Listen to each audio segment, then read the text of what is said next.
ઇતિહાસમાં ઘણા મહાન વ્યક્તિઓ થતા હોય છે, પણ ખૂબ ઓછા એવા હોય છે જે પોતે તો મહાન હોય જ બટ બીજાને પણ મહાન બનાવી જાય છે.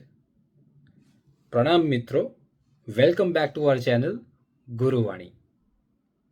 શ્રી શાસન સમ્રાટ પોતે તો મહાન હતા જ, સાથે સાથે તેઓનું ધ્યેય જ્ઞાન અને ગુણ સંપન્ન તેજસ્વી શિષ્ય પરંપરાનું રચવાનું હતું. આ કાર્યથી જીન શાસનનો વિસ્તાર અને વિકાસ શક્ય થતો હતો અને તેઓ એ ધ્યેય લક્ષ્યમાં રાખીને પ્રત્યેક શિષ્યને આદર્શભૂત કડક અનુશાસનથી તૈયાર કરતા હતા. સમુદાયના નવરત્નોમાં અવ્વલ નંબર પર ઓબ્વિયસલી પરમ પૂજ્ય શાસન સમ્રાટ આચાર્ય ભગવંત શ્રી વિજય નેમિસુરીશ્વરજી મહારાજ સાહેબ આવે. ત્યારબાદ પરમ પૂજ્ય આચાર્ય ભગવંત શ્રી વિજય દર્શન સુરીશ્વરજી મહારાજ સાહેબનો ઉલ્લેખ થાય છે. વિક્રમ સંમત 1943ના એટલે કે કેલેન્ડર યર 1886ના શ્રી શાસન સમ્રાટના જ મૂળ ગામમાં એટલે કે મહુવા ગામમાં શ્રી સુંદરજીભાઈનો જન્મ થયો હતો. ટીન એજમાં જ તેઓ ધાર્મિક અભ્યાસ સારો કરી જાણતા હતા અને શ્રી શાસન સમ્રાટના સંપર્કમાં આવ્યા બાદ વિક્રમ સંવંત 1959માં તેઓની દીક્ષા થઈ હતી. ગુરુભક્તિ અને પ્રબળ પ્રયત્નોથી તેઓ ખૂબ સુંદર અભ્યાસ કરતા હતા અને જીન શાસનના અનેક ગ્રંથોનો સારી રીતે અભ્યાસ કર્યો હતો.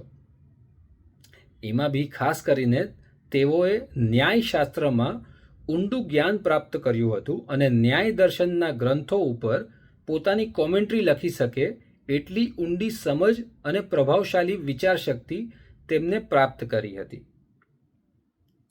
વિક્રમ સંવંત 1979 એટલે કે કેલેન્ડર યર 1922માં તેઓને આચાર્ય પદવી પ્રદાન થઈ હતી અને ત્યારે જ તેઓને શાસ્ત્ર વિશારદ અને ન્યાય વાચસ્પતિની પદવી પણ આપવામાં આવી હતી. ન્યાયશાસ્ત્ર અને ન્યાય ગ્રંથોની વાત કરતા હોય ત્યારે આચાર્ય ભગવંતના વન ઓફ ધ રિસ્પોન્સિબિલિટીઝની બી વાત કરી શકાય. આચાર્ય ભગવંત એટલે જીન શાસનનું ન્યાયાલય. બટ જીન શાસનનું ન્યાયાલય એટલે આપણે હાઈકોર્ટ અને સુપ્રીમ કોર્ટ તો સાંભળ્યું જ છે, બટ જીન શાસનનું ન્યાયાલય એટલે શું? Let's talk about it in our next video. By the way, આજે 25 માર્ચ 2026 છે અને હવે બસ 29 ડેઝ ટુ ગો. ગુરુદેવે આપેલા અનુષ્ઠાનમાં આજે બૂટ ચપ્પલ ત્યાગ દિવસ છે. દેહની સુખ સગવડનો ત્યાગ કરવા બૂટ ચપ્પલ એક્સેટ્રાનો ઉપયોગ ટાળવો. આજ માટે એટલું જ. કાલે ફરી મળીશું. Stay tuned. જય જિનેન્દ્ર.